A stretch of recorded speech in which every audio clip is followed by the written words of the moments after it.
वक्त हमारे साथ जुड़ चुके हैं सुदेव सोनू, झारखंड मुक्ति मोर्चा के थिंक टैंक गिरिडीह से विधायक। सुदेव जी, ये जो क्योंकि आपको पार्टी का थिंक टैंक में से एक माना जाता है और उस लिस्ट में हम कह सकते हैं 1, 2, 3 में आपको आंकना बहुत ही कह सकते हैं कि छोटी बात हो जाएगी कि थिंक टैंक में आपका पोजीशन क्या है। लेकिन मेरा सीधा सवाल ये है, ये जो ट्रांसफॉर्मेशन हो रहा है जेएमएम में, चंपई सोरेन टू हेमंत सोरेन, ये आने वाले विधानसभा चुनाव में क्या इम्पैक्ट देगा? स्वाभाविक नेता तो हेमंत सोरेन ही है।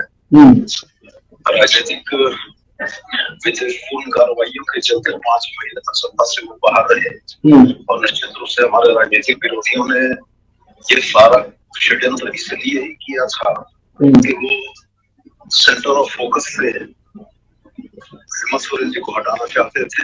लेकिन हम न्यायपालिका को धन्यवाद करते हैं।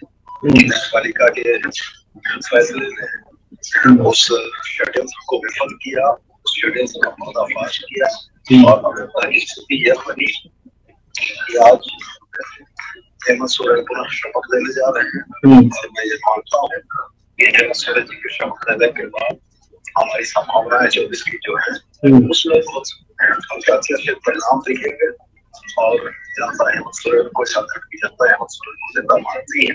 उसके हुआ चुनाव निश्चित रूप से इंडिया गठबंधन के तमाम नेताओं को एक बेहतर अवसर प्रदान करेगा, जिससे कि आने वाले समय में 5 वर्षों के लिए पुनः हम झारखंड की जनता की सेवा कर पाएंगे। लेकिन सर ये बताइए कि हेमंत 1.0, हेमंत 2.0 और अब हेमंत 3.0, ये 1 और 2 से ये चीज जो है 3.0 हेमंत सोरेन है, ये कैसे अलग होंगे और क्या जो पिछला जो हम कह सकते हैं घटनाक्रम घटा है 5 महीने का, जो उनका ये हम कह सकते हार्ड एक्सपीरियंस है, इससे जो सबक लिया होगा या इससे जो अनुभव लिया उन्होंने, इसका किस तरह से इस्तेमाल करेंगे? हेमंत सोरेन से मुलाकात के बाद आपको क्या लग रहा है, बदले से है हेमंत इस बार?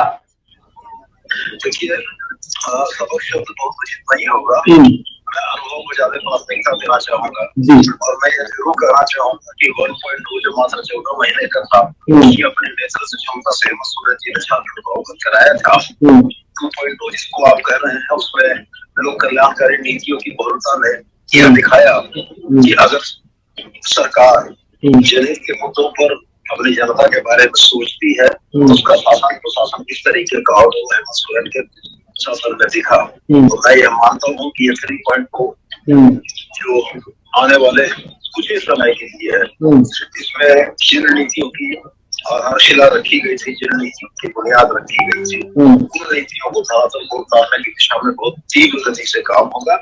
और मैं यह मानता हूँ कि कल्याणकारी राज्य की जिस अवधारणा पर हमारा यह देश और संविधान चलता है, उस कल्याणकारी राज्य की अवधारणा में झारखंड की जनता को अधिकाधिक लाभ देने की दिशा में हेमंत सोरेन जी कार्यरत रहेंगे और झारखंड की जनता को लाभ मिलेगा, सरकार की योजनाओं का मिलेगा। सरकार निश्चित रूप से झारखंड के लोगों के कंधों पर हाथ रख के उनकी समस्याओं के समाधान की दिशा में सकारात्मक पहल करेगी। लेकिन सर चैलेंजेस भी काफी ज्यादा है हेमंत सोरेन के सामने, क्योंकि वक्त कम है और दूसरी तरफ चैलेंज में सबसे बड़ा चैलेंज उनके सामने ये है कि एक तरफ डरी हुई और बिखरी हुई ब्यूरोक्रेसी है, उसे एक करना, उनके अंदर ताकत देना और ताकि काम को गति दिया जा सके, ये उनके सामने सबसे बड़ा चैलेंज है। दूसरा चैलेंज है जिसका जिक्र आप भी कर रहे हैं कि जिन कल्याणकारी योजनाओं का उन्होंने परिकल्पना किया था, धरातल को उतारने की उन्होंने शुरुआत की थी, उसका लाभ निचले पायदान तक हर व्यक्ति को मिल सके, इसकी कोशिश महज 3 महीने का टाइम है।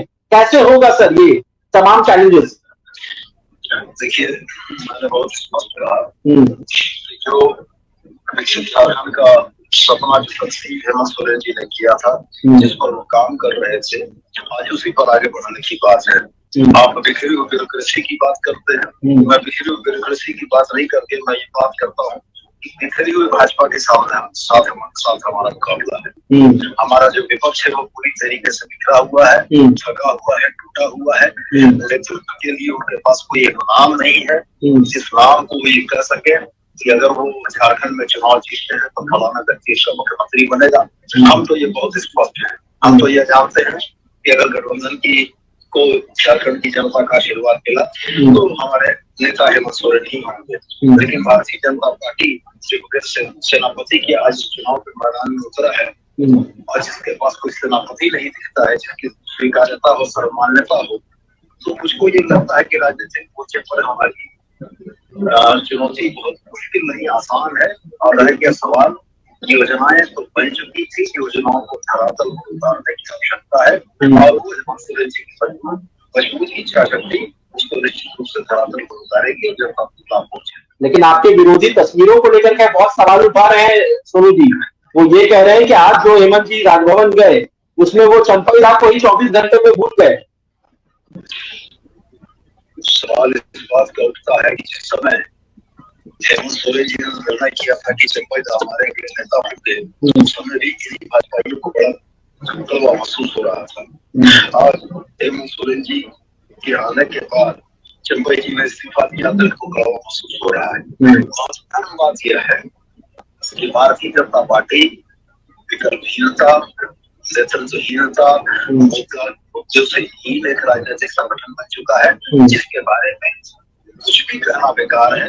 और चूंकि जिनके पास कोई मुद्दे नहीं है, तो जब मुद्दे नहीं है तो उन मुद्दों की कमी के चलते ये अनर्गल बातें करके जनता का ध्यान आकृष्ट करना चाहेंगे। जब विधायक दल की बैठक में हस्ताक्षरित वह बयान, हस्ताक्षरित वह पन्ना राज्यपाल को सौंपा है, जिसमें गठबंधन में सर्वसम्मति से उनको नेता चुना है। तो आज चंपई दा के बारे में सवाल हो रहा है, कल मेरे बारे में सवाल हो सकता है, परसों किसी और के बारे में सवाल हो सकता है कि वो क्यों नहीं है। जो उपलब्ध रहे वो गए, जो उपलब्ध नहीं थे वो नहीं जा पाए।